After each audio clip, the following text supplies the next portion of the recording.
नमस्कार दोस्तों, मैं आपका दोस्त कृष्णा मिश्रा। दोस्तों, आज की वीडियो में बताने वाले हैं क्वांट स्मॉल कैप फंड का हम रिव्यू करने वाले हैं। इससे पहले चैनल पहली बार है तो चैनल को लाइक और सब्सक्राइब कर दीजिए और बेल नोटिफिकेशन ऑन कर लीजिए ताकि जब भी वीडियो अपलोड हो तो आपके पास इन्फॉर्मेशन मिलती रहे। और क्वांट स्मॉल कैप का अगर आप देखिएगा तो मिनिमम SIP आप 1000 रुपये से कर सकते हैं और वन टाइम जो अगर आप खरीदना चाहें तो कम से कम 5000 रुपया एक बार आपको वन टाइम डालना पड़ेगा।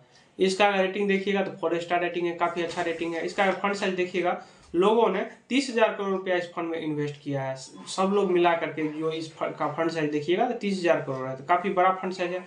इसका इक्विटी लोड देखिएगा तो 1% है। एक साल से पहले अगर पैसा निकालते हैं तो 1% आपको इक्विटी लोड देना पड़ेगा।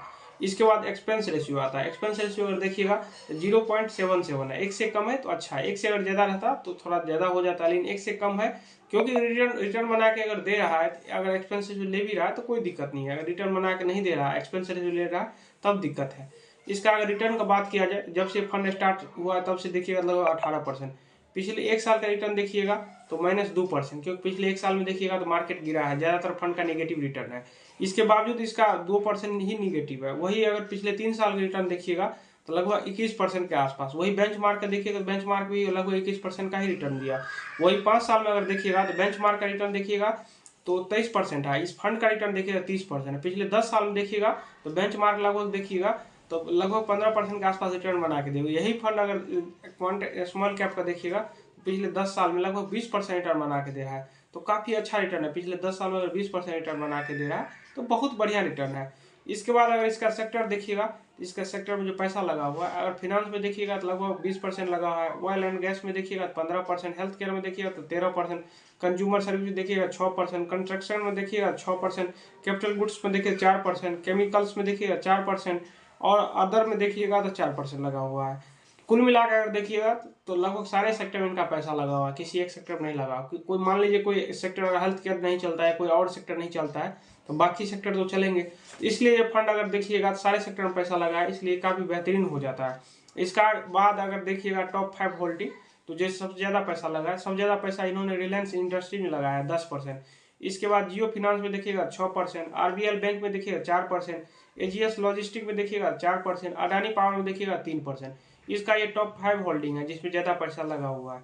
इसके बाद जो आता है इसका मार्केट कैप एलोकेशन। अगर स्मॉल कैप में देखिएगा तो स्मॉल कैप का फंड है तो स्मॉल कैप में ज़्यादा पैसा लगेगा। स्मॉल कैप में देखिएगा तो 67%, अदर में देखिएगा 7%, लार्ज कैप में देखिएगा तो 24%, मिड कैप में देखिएगा लगभग 1.5%। कुल मिला के देखिएगा तो सारा में पैसा लगा, स्मॉल में भी लगा है, मिड में भी लगा है, लार्ज में भी लगा है। उसके बाद जो आता है वो आता है करंट एसेट्स एलोकेशन। अगर देखिएगा तो 95% जो है कंपनी में पैसा लगा हुआ है, स्टॉक मार्केट पैसा लगा हुआ है। बाकी ये 5% कैश होल्ड करके रखे हैं ताकि लिक्विडिटी में दिक्कत ना हो, कोई पैसा निकाले तो उसमें दिक्कत ना हो, कोई मार्केट क्रैश करे तो उसमें अपना ये पैसा यूज कर सकते हैं, कोई कंपनी अगर उनको सस्ता मिलेगा तो खरीद सकते हैं। इस सिचुएशन निपटने के लिए 5% कैश होल्ड करके रखे हैं। इसके बाद ये रेशियो आता है, ये रेशियो समझना भी बहुत जरूरी है। सबसे पहला रेशियो जो आता है स्टैंडर्ड डिविएशन। ये स्टैंडर्ड डिविएशन ये बताता है कोई भी फंड कितना वोलेटाइल है। इसका स्टैंडर्ड डिविएशन देखिएगा तो 18 के आसपास है, 18 को आसपास है। ये काफी फंड वोलेटाइल है, गिरेगा भी तो दबा के गिरेगा, जब रिटर्न बनेगा तो दबा के रिटर्न बनेगा। जब मार्केट बढ़ेगा तो तेजी से बढ़ेगा और जब गिरेगा भी तो ज्यादा गिरेगा। क्योंकि आप देखिएगा क्वांट जब गिरता है तो कितना तेजी से गिरता है, और जब बढ़ता है तो देखिएगा सब अगर काफी बेहतरीन इसका रिटर्न रहता है, क्योंकि इसका स्टैंडर्ड डिविएशन लगभग 18 के आसपास है। बाकी स्मॉल कैप में देखिएगा तो किसी का 14 रहता है, 15 रहता है, तो वो कम वोलेटाइल रहता है। लेकिन अगर ये 18 के आसपास है तो ये ज़्यादा वोलेटाइल है। अगर आप इतना वोलेटिलिटी नहीं झेलना चाहते हैं थोड़ा कम वोलेटाइल में, तो एक्सिस का हो गया, SBI का हो गया, इस सब का फंड जो है थोड़ा कम वोलेटाइल है। लेकिन क्वांट का देखिएगा तो ये थोड़ा ज़्यादा वोलेटाइल है। अगर आप इतना झेल सकते हैं तब बेस्ट हो जाता है। अगर इतना आप नहीं झेल सकते तो SBI का हो गया, एक्सिस का हो गया, कोटक का हो गया, ये सब थोड़ा इसके तुलना में कम वोलेटाइल है। उस सब का अगर आप देखिए स्टैंडर्ड डिविएशन तो कम रहता है। इसके बाद आता है शार्प रेशियो। शार्प रेशियो ये बताता है जो bank, post office, RD, FD उसके तुलना में कितना कम रिस्क लेके अच्छा रिटर्न बना के दे रहा है। ये एक से ज़्यादा, जितना ज़्यादा हो उतना अच्छा माना जाता है। 2, 3, 4, 5 जितना ज़्यादा हो उतना अच्छा माना जाता है। इसका अगर देखिएगा शार्प रेशियो 1 के आसपास है तो अच्छा है। अगर 1 से ज़्यादा रहता तो और अच्छा होता, लेकिन 1 के आसपास भी है तो काफ़ी अच्छा है। इसके बाद आता है अल्फा। अल्फा ये बताता है ये फंड बेंचमार्क की तुलना में कितना ज़्यादा रिटर्न बना के दे रहा है, क्योंकि बेंचमार्क इसका जैसे स्मॉल कैप 250 है, इसके तुलना में कितना ज़्यादा रिटर्न बना के दे रहा है। कभी भी अल्फा निगेटिव नहीं होना चाहिए। अगर निगेटिव अल्फा है तो इसका मतलब बेंचमार्क को बीट नहीं कर पा रहा है। अगर बेंचमार्क को बीट नहीं करेगा तो हम फंड में एक एक्सपेंस रेशियो क्यों देंगे। अगर आप देखिएगा इंडेक्स फंड का एक्सपेंस रेशियो 0.5 से कम ही रहता है, आधा % से कम रहता है। इसका अगर आप देखिएगा फंड का, तो इसका 0.77 है, लगभग 1 के आसपास। हम इसको एक्स्ट्रा पैसा किस लिए दे रहे हैं? इसलिए दे रहे हैं कि हमको अच्छा रिटर्न बना के दे। तो जैसा कि ये रिटर्न बना के दिया भी है, इसका अगर देखिएगा अल्फा लगभग 4% है, यानी बेंचमार्क की तुलना में 4% ज़्यादा रिटर्न बना के दे रहा है, तो काफ़ी अच्छा रिटर्न है। इसके बाद आता है बीटा। बीटा कभी भी ये बताता है जो ये बेंचमार्क की तुलना में ये फंड कितना वोल्टाइल है। बेंचमार्क का बीटा 1 होता है, इसका देखिए 1 से कम है, यानी कम वोल्टाइल है।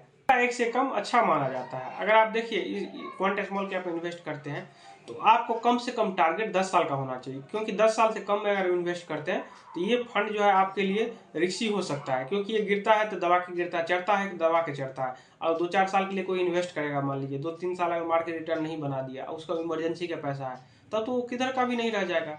आपके पास कम से कम 10 साल टाइम है, तभी आपको इस फंड में जाना चाहिए। नहीं तो अगर आप उससे कम टाइम है तो आप फ्लेक्सी में चले जाइए, लार्ज में चले जाइए, या लिक्विड फंड में चले, किसी और में चले जाइए। लेकिन स्मॉल कैप और मिड कैप में अगर जाते हैं तो कम से कम आपके पास 10 साल का टाइम होना चाहिए। उस टाइम के लिए काफ़ी बेस्ट फंड हो जाते हैं। उससे कम में अगर आप जाते हैं तो ज़्यादा रिस्की हो जाता है।